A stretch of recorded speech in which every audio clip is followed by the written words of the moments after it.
All right, welcome back to another episode of Sessions with Coach April. This is episode 7, and today we're diving into a hot topic about virtual assistants. So there's a lot of misinformation out there, you guys, and today we're going to set the record straight. Joining me is my co-host, Cassandra. Yes, Wilford. Hi, everybody. Absolutely. And then we have business owner and powerhouse and event host, Regina Baker. Welcome, Miss Regina. Thank you. Thank you so much for having me.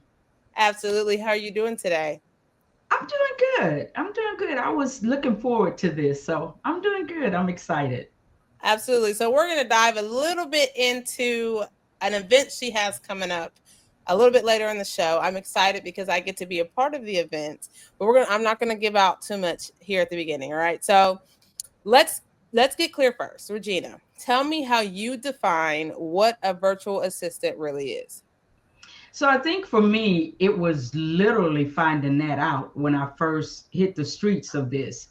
And what I've come to learn is that it is more of transitioning from an administrative clerk or admin, if you're in corporate America, to just doing it online, right? So you're servicing professionals in the same way, but you're just at home, right? So that's Right. with whatever administrative tasks that they need, but there is a learning curve to it.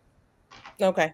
All right. Absolutely. No, I understand. So I don't know if I told you this or if you know this, but I started my company in marketing initially, where I was like the middleman between the small business and the traditional advertising. So like the billboard or the radio or the TV. And then I realized a lot of small and mid-sized businesses didn't understand the value of marketing or they didn't have the budget for it. So my company transitioned into a virtual assistance company because I wanted to be able to go in and help companies grow to be able to properly market and scale. Now that turned to a whole nother thing because people started depending on me so much that it was like, oh, this is not what I wanted. but yeah, so I Yeah, definitely understand that space of a yeah. VA as well.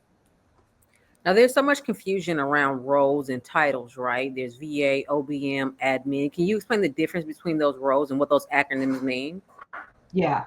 And it's kind of like what April just said. It's like you literally think you're going in to help somebody with aspects of their business. But I think what happens in the industry, the reason people get confused by it is because a general admin or virtual assistant is pretty much doing stuff like scheduling, maybe adding to your blog posts or answering emails or keeping up with your autoresponder. It's general, it's just general tasks. The challenge happens is when you come from corporate America and you were a project manager, right? Or you were like below management, right? And so here you come in and you're talking about your virtual assistant. Well, they only want to pay you low dollars for that when you've been making high dollars in corporate America. So you literally have to understand how to create your title. A lot of people say they don't want to create titles. You need to create titles in this industry. Mhm. So it's just knowing the difference of what an online business manager is, project manager, general admin, things like that. Yeah, and I think that's important too. Because I kind of learned that the hard way. I'm one of those who, because I own my business, I can typically come into business, and even if I don't know it, I'm gonna figure it out and be able to run it, right? Mm-hmm. And unfortunately, when you do have that type of knowledge and you are one of those type of people, you give more than what your role actually permits Okay. or requires.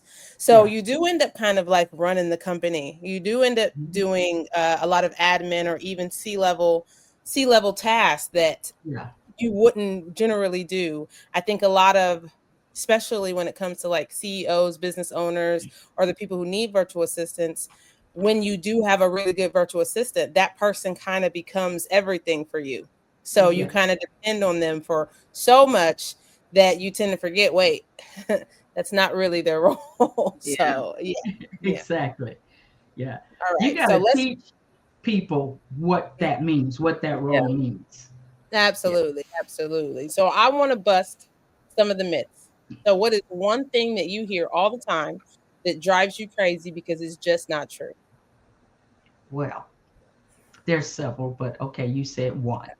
Okay, I let's start. don't like I don't like when these virtual assistant groups or whomever they are will say that you can become a virtual assistant overnight.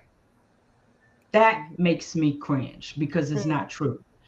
You mhm. have to literally understand the way the internet works, how entrepreneurs are working on the internet, and also the systems, the software, and the different things that are not used in corporate America that are used online, right? Right. And so that makes me cringe for people to tell them, take this course, you can learn it overnight and just hit the ground running. That's a lie. That's It just is. so. It is. It Yeah, is. that's the What biggest thing. I think people look at virtual assistant somewhat like, oh, it's secretary. I just make phone calls, answer emails, Mhm. when really there is a skill set that goes with it. And aside from the skill set, your job is to help organize somebody's space and somebody's time, right? Yeah, So with that being the case, you tend to need to know the tools that help do that, especially in such a technical world, right? Like it's not just exactly. as simple as, oh, I'm gonna check a couple emails and put them in a folder and I'm gonna answer a couple calls and schedule a couple appointments. If you have somebody like I'll be honest, one of my biggest clients, his mailbox stays at about 55,000. And as you try to comb through them, it feels like it just fills back up. So you have to be able to build systems, not only for that client, but also you have to be able to have systems to make it easier for you as the virtual assistant. Absolutely. Absolutely. And I think, like what you said, it's coming in with the skills. If you have basic administrative skills and determining how you worked before, and you bring that same attitude to do more than what's expected of you, you can make it.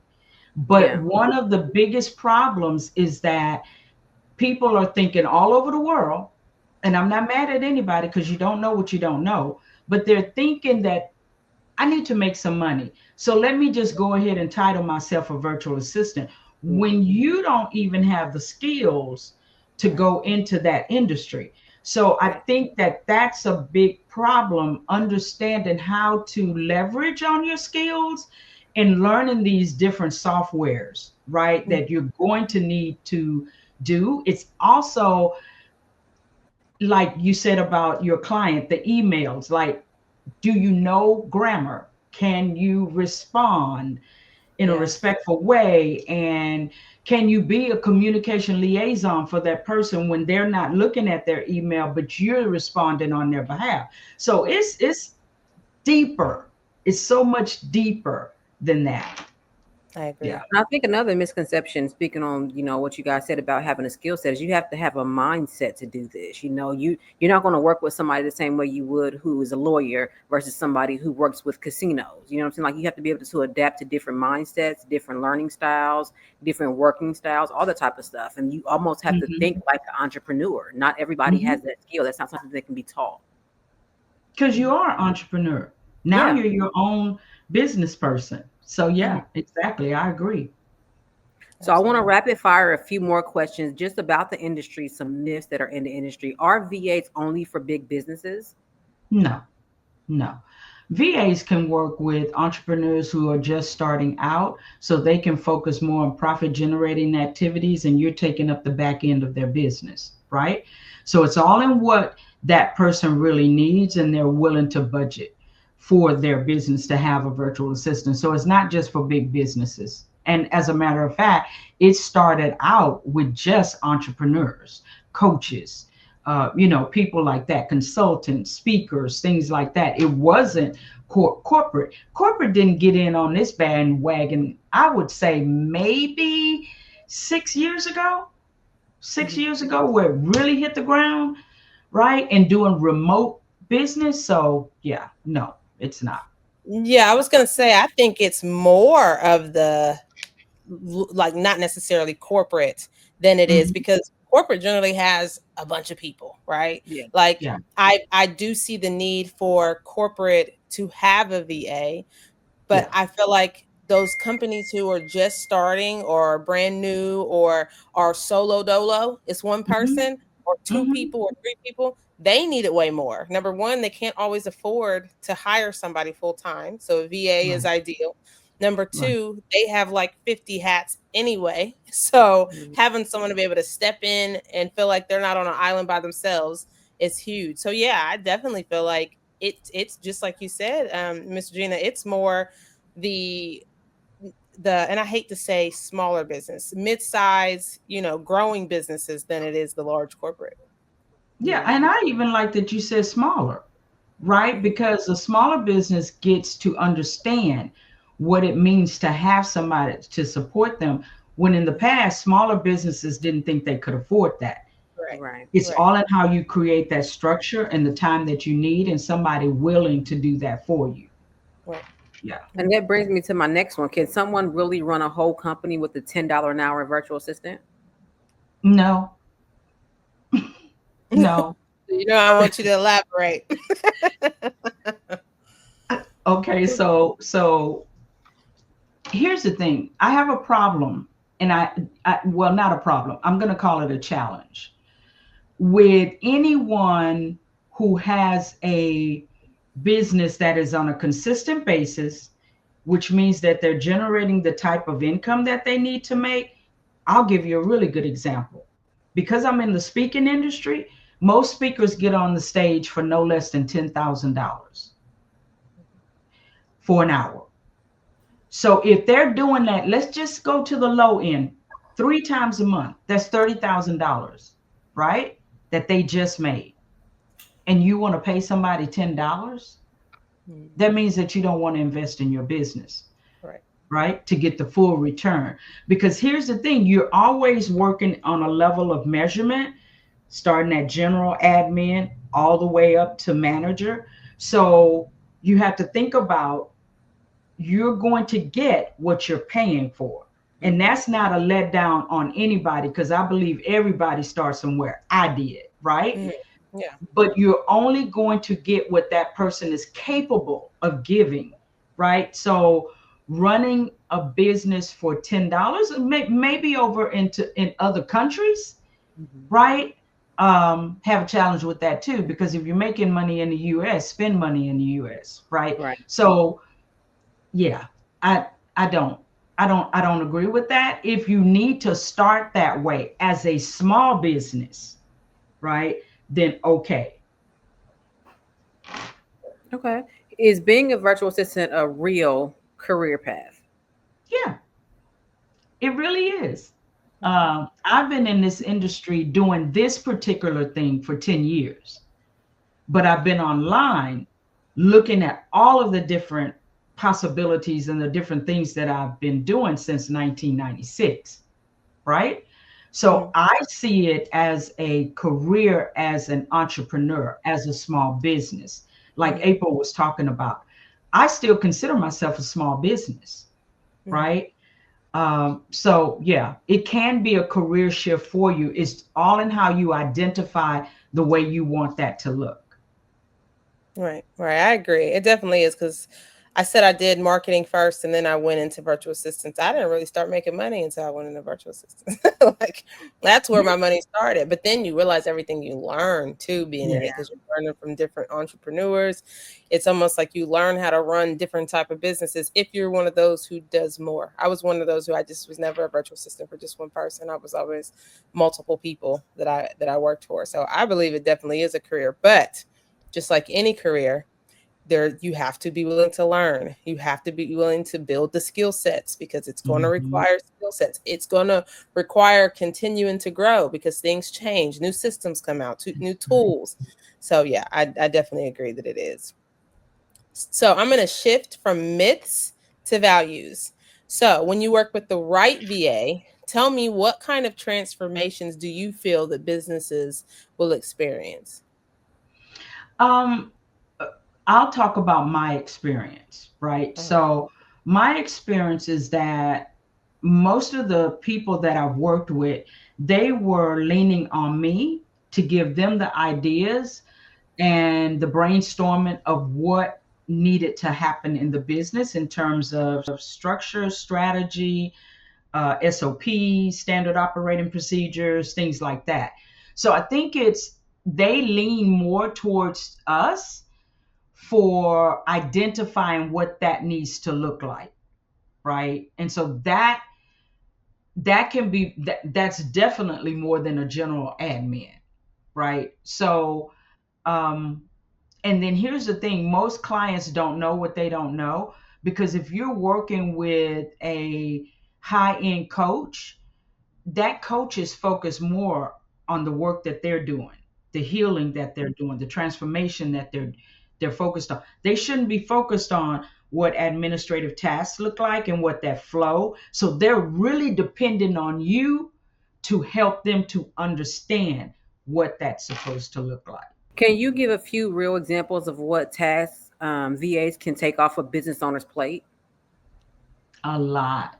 So I would say if we start at the basics, like I said earlier, it could be scheduling, it could be checking emails, like really cleaning it up, tagging what's important, what's not important, scheduling meetings with your client at least once every other week, right? Where you're coming together and talking about the needs of of the business. You can do blog posts. If you know how to update websites, you can do that. You can send out announcements, newsletters, things like that. If you understand how to use all of these different like autoresponder services like KID, Active Campaign, things like that. What else? It's knowing how to use systems to generate invoicing, right, for your client. CRMs, right? Maintaining a really strong CRM with follow-ups, all of the client's information, sending out thank you cards, keeping in touch. It's a lot of it can be basic, but it depends on how you're doing it and how you're structuring it for it to be done. If you know how to use Canva to create graphics. What I don't, and I just talked to a client about this morning. What I don't recommend is having a VA do your social media. That's two different lanes. Mm-hmm. Social media is a lane all by itself, and it takes extreme focus. So when you want to combine the two of those, something is going to lack, right? Mm-hmm. So I think it's really understanding what needs. Do you need someone to be a customer service person where they're following up with customers when they purchase something? It's a lot that can happen in the VA industry, which is totally different than corporate America, because corporate America has different positions where an admin can take all of that in if you're giving them the hours, the retainers in order to fulfill that work to be done. Right. So she said one that I have to plug. So she said CRM. So we actually have a CRM coming out called BizFuse 360, which is amazing because it covers everything that the CRMs like Salesforce, HubSpot, plus it does is Zendesk, the support, help and support, plus it does your marketing. So it has all your email campaigns in it, plus it does AI, plus it does your phone and your AI bots, everything in one. All right, that's all. Okay. So, that's interesting. Oh yeah. So with that being said, so you actually started to answer a question that I was going to ask when I was gonna say, when you think of a VA, where does it stop? Where does it say, hey, these are outside of the lines of what I do? You already said social media. And I guess I mainly say this because there are those people who will hire a VA and then they expect the VA to do everything, right? Mm-hmm, so are there any other areas where you would say, okay, like, unless that was like in their original job description, that's probably stretching it a little too far, asking a VA to do that. And that's up to the VA. So when someone reaches out to you for the services, you have to be able to have that call with them, right? That meet and greet call to find out exactly what they need. depending on their budget. And I talk about budget a lot because I'm not making it about money. I'm making it more about time, the time that you have to spend, as well as the skills that you have to have in order to fulfill what that person wants. So I think it's identifying the need of the person and then understanding that you're not a virtual assistant. So for me, I'm a manager, right? Like I manage my clients' businesses and their teams, right? And so it's a lot. It's having meetings with them, it's having meetings with the client, it's making sure we're reaching monetary goals. When you start going into negotiating for your clients for business and things like that, and you're closing, you're submitting contracts, you're submitting invoices, you're handling all of the logistics and everything, you're that communications liaison person for your client, then that's totally different. That's not admin, none of that, right? If it's project management where you're making sure certain things are happening for every team member, then that's another area, right? Because now it's not about administrative tasks as it is assigning roles, the positions, the work, and making sure that the work is being done. It's why it's just, I'm so glad about this interview today because it's so much bigger than what people think. And there's so many different levels of it that can happen. And I personally I'm challenged by the deception of the industry. We're not a sweatshop, right? We're not sitting in a big room and everybody's excited because they're making $5. That's not what that is. Right. So it's bringing your expertise to the table. And April, is something that you said that keeps resonating with me, and that is more of wanting to learn how to leverage, learning how to use these new softwares. Like you mentioned AI. A lot of people are still like, what is that? I had somebody to call it A1. We're like, A1 what is A1? Right. So it's literally learning how to identify all of these new skills and learning, and you got to be fascinated with that stuff, right? Yeah. In order to reach levels, to be recommended, things like that. I'm like, you can't just take a course and think you got it. So I like how you said you have to love it. Like you do.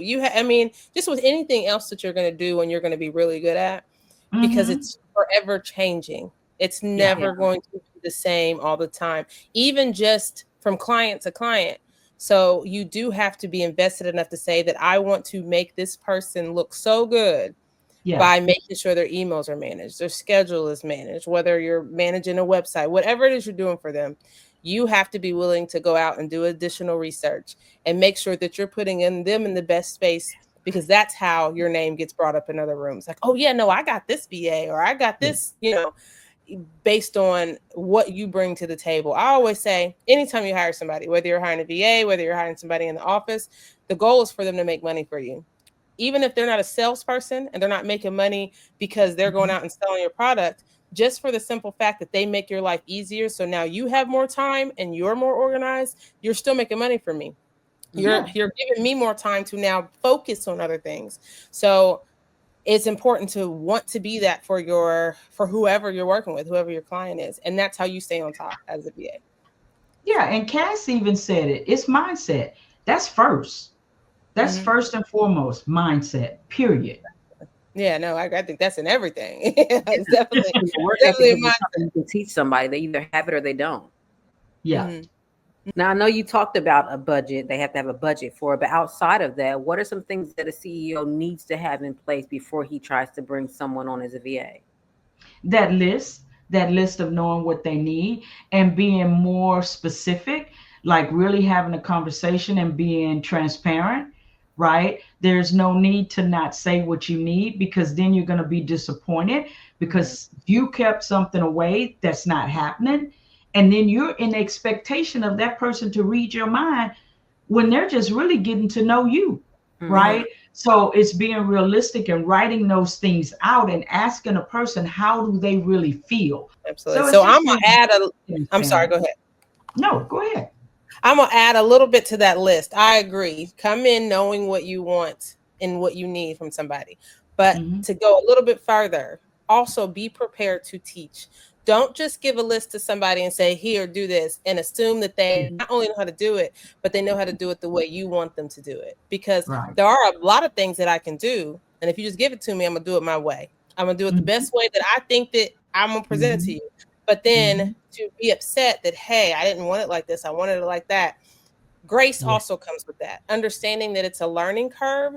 Even Yeah. for someone who is extremely smart, it's not about knowing how to do it, it's knowing how to do it to best assist you. So That's right. you're going to have to teach. You're going to have to be willing to say, I like my spreadsheets this way.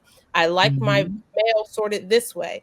Because I do have, so I have two admins right now who sort my emails, because I have my emails and I have my clients' emails that are still my emails for my clients. So I have a bunch of email addresses. And I learned that even someone who has the best system, if I don't pay attention to that type of system, it's still not good for me. So I That's have right. to know, I have to have a system that works for me, which means Mhm. I need to know what I'm looking for, where I'm looking for it at. Otherwise, it could be the best system in the world.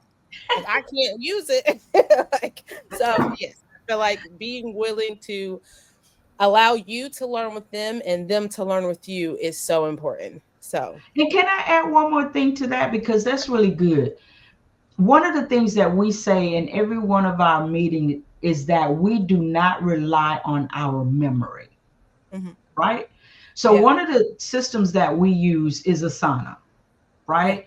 And Asana just reminds each one of us this is what's supposed to happen. We're not trying to remember that, yeah, right?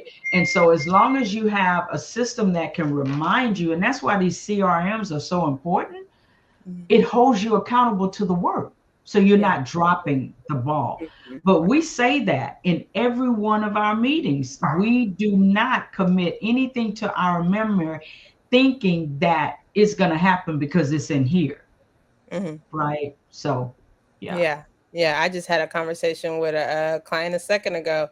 I'm his consultant, but he said, "Oh, I remember a week ago I asked you to do this. Do you remember that?" No. I said, I've been doing a lot of things, a lot of different things, focusing on, but I got you. I'm gonna send it." And I went ahead and typed myself a message because, oh my gosh. And he probably even asked me to do it the way that he told me he just did anyway, but the way he thought is that he asked me Yeah. this way, but whatever. But I don't have proof. So, that's on me. So, yeah. So absolutely. So Listen, let's I'm talk. so bad. I will try and tell myself, like, I walk into the store and say, pick up band-aids. And I'll see it all through the store. I'll see one other thing that distracts me and completely forget I was supposed to get band-aids. It's bad. Get home and be Exactly. mad. Exactly.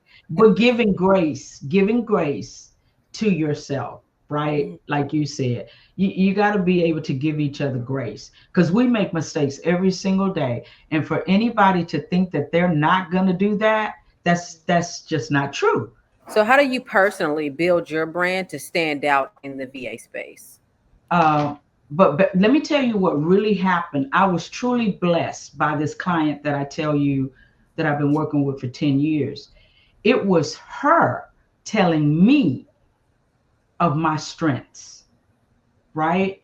Of what I should charge and what I shouldn't charge, right? Like she was like, this probably getting ready to get me in trouble because I'm gonna have to pay you more money, right?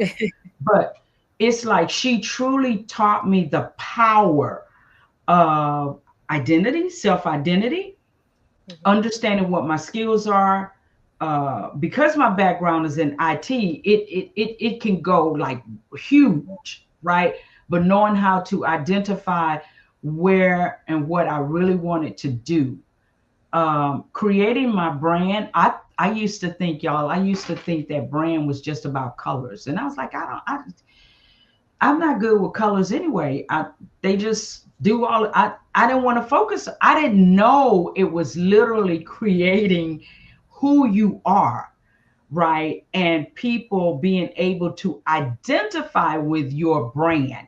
My brand is working with professional speakers, right? And staying in that space, like literally staying in that space, and but also teaching virtual assistants how to work with speakers, because it's a huge um, opening for that in the industry. And so it took me years to really create my business and what that looked like, and being okay understanding with clarity what that meant. I think a lot of times VAs, coaches, consultants, everything, they think of everything hourly. So that means, hey, I'm on active time. I'm working by the hour. When really there's so many passive opportunities Mhm. inside the VA world, right? Like you Mm. talked about earlier. What are your capabilities? What can you do? Are you focusing strictly on, administrative, where you're talking about calendars and emails and that type of thing? Or are you Mhm. taking it a little bit deeper and you're saying, hey, I can manage websites. You can Yeah. put a monthly fee on that, right? Yeah. You can, and that's not necessarily active, it's as Mhm. needed. Mhm.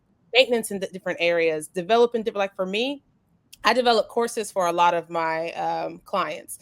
A lot of Mhm. them need, especially for the clients who have customers. So I develop courses that I can now use over and over and over. This is a passive income. It's done. It's created already. So Yeah. now, as I'm helping you align your culture, a lot of the things that you need, I now have these courses on standby that I can resell as many times as I want to do it to help get your customers acquainted. So it's not just active income, and it's like Right. learning to be flexible and learning to like really love it. And that's why I love the fact that you said love it. You have to really Mhm. love it. If you love it, Yeah. you'll learn there are so many different things that you can do to now just not be dependent on your active time on the clock, but you Yeah. have other resources that you can use passively. So yeah.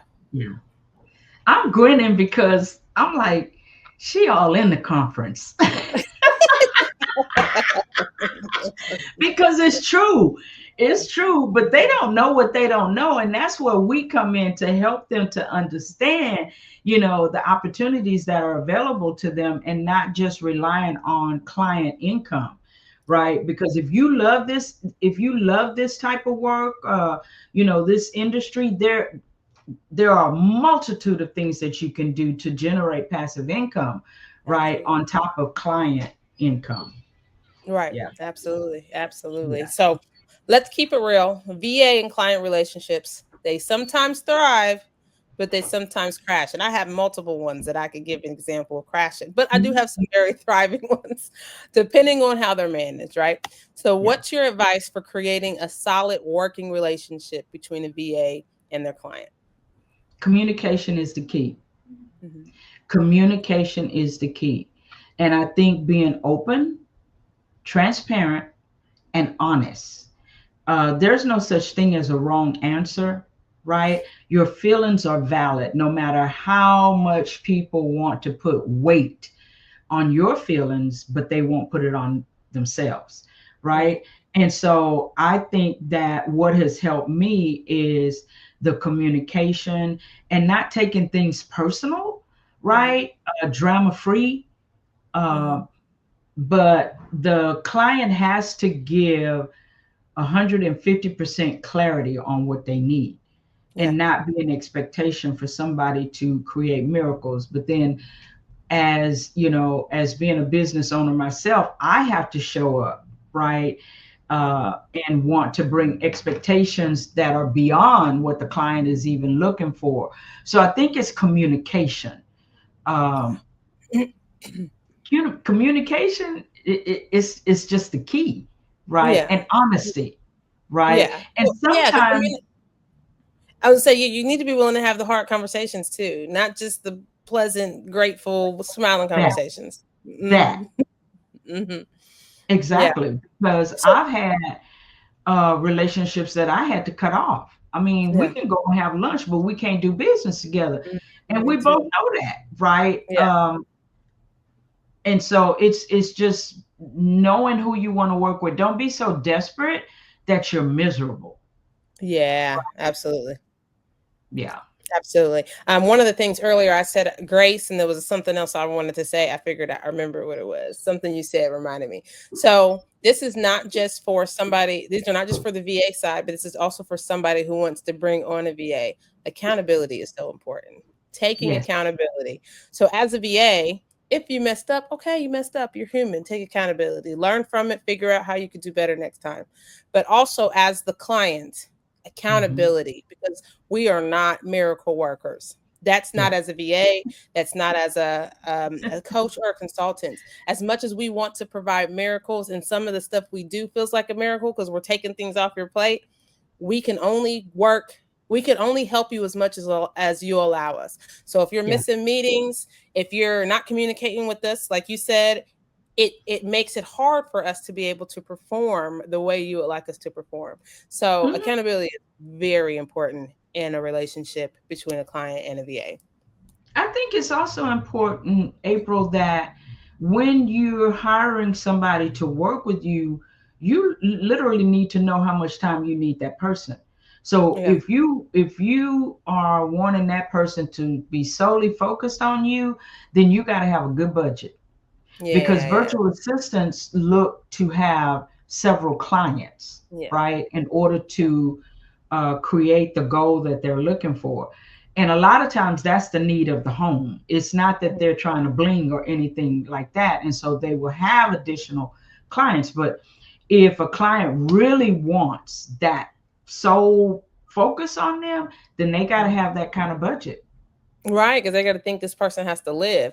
And the Mhm. best way to have someone to be able to assist you in your business is for them not to have a whole bunch of outside stress because, hey, I can't pay my bills, or hey, I'm working all these hours, but I still now have to try to find income from another source. They Mhm. say taking stress off of you, but you also need to make sure that you're assisting and taking a stress off of them so they can Right. effectively assist you in what it is that you need them to assist you in. So with that being said, what's a red flag from either a client or a VA that shows that it's not going to work?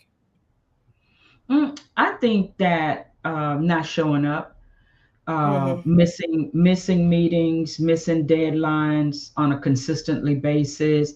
One of my biggest pet peeves is when I'm not paid on time. Yeah, me too. Don't make me ask for my Right. invoice.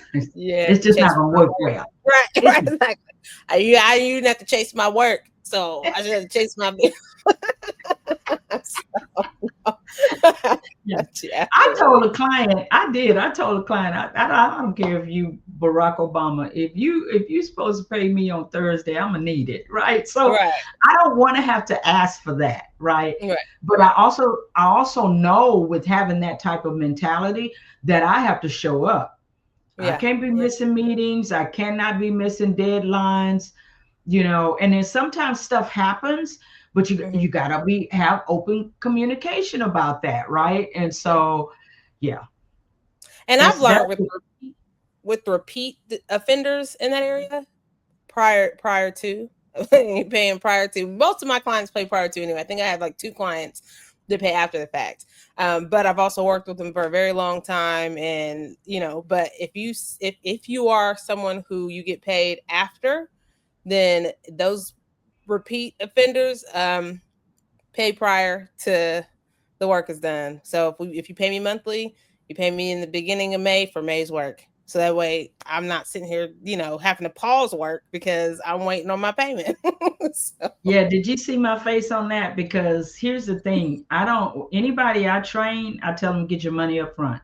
right. Yeah. I Yeah. don't know you yet to trust you that way. Yeah. I only have True. one client like that, and I've been with her 10 years, right? Hmm. That pays me after the fact, but she taught me the rope. So there's never been a time that I wasn't paid, right? But I Yeah. see a lot of that happening, right? Yeah. Yeah. And Yeah. I turned down a contract.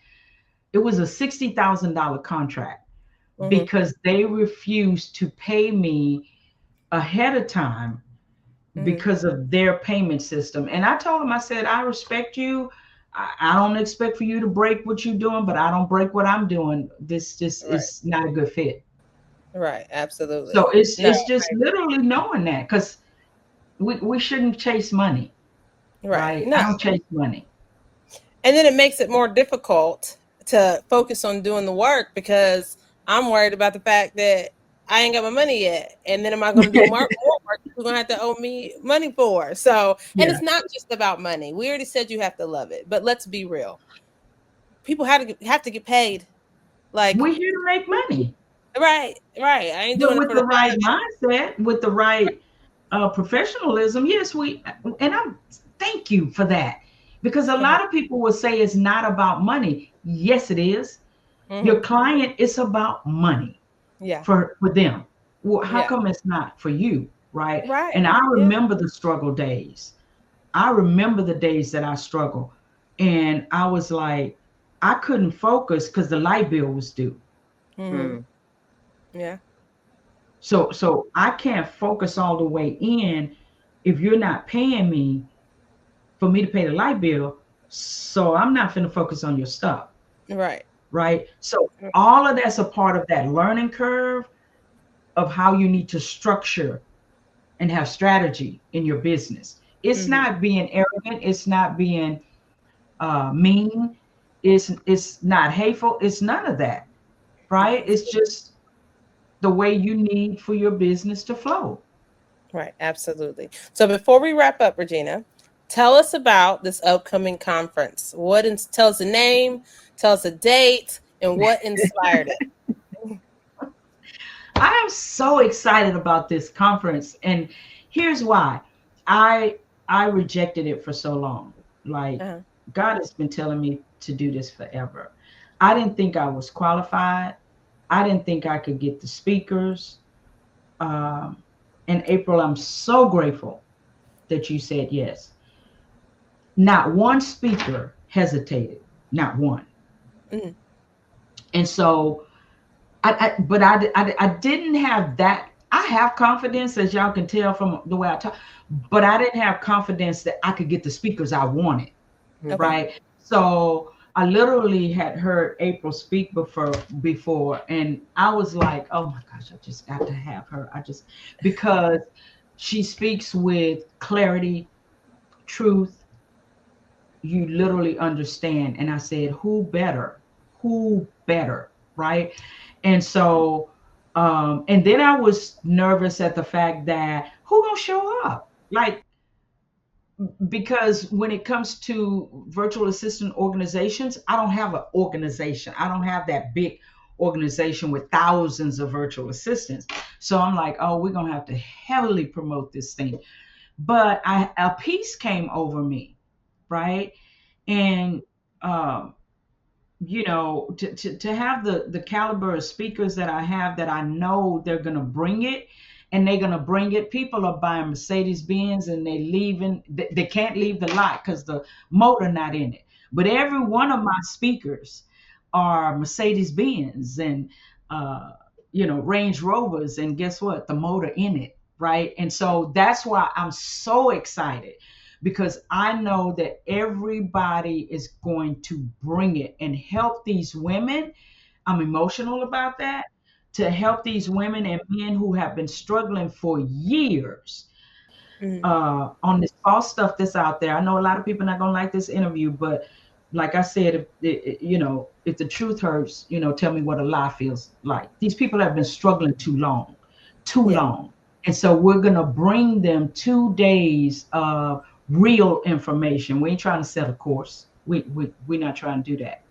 Right. We've got them even asking questions prior to the event, so we can see how that can be structured into the event. So that's I'm happy. I'm happy. And it's the Global Power Virtual Assistants Virtual Conference, June 20th and 21st. And I can't wait. I just cannot wait. I'm excited.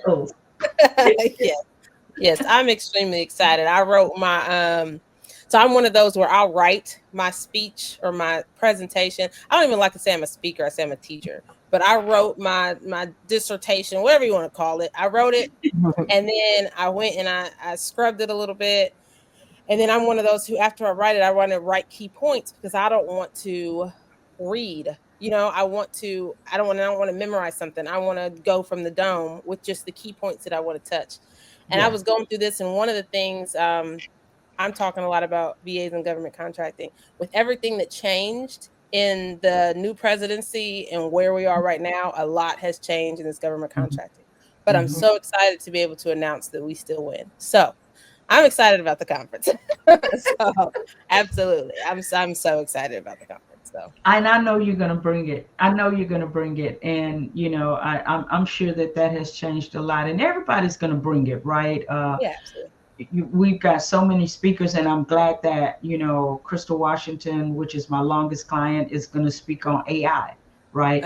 Because a lot of virtual assistants are thinking that AI is going to replace them, and it's not. It's no. It definitely will help. Some people are going to try to do it because they think it's a way to save money. Good luck with that, and tell me how that works out for you. Right. And then, I got Anton Gunn, who was special advisor to Barack Obama, and he's going to talk about leadership in our roles, because you both talked about like our responsibility. We're leaders too, right? Mm-hmm. And that's why I wanted him to literally bring that. And so, I mean, we just got a lot of speakers not a lot of speakers, but we got speakers that are bringing dynamic content to the need of this industry, right? Absolutely. So, yeah.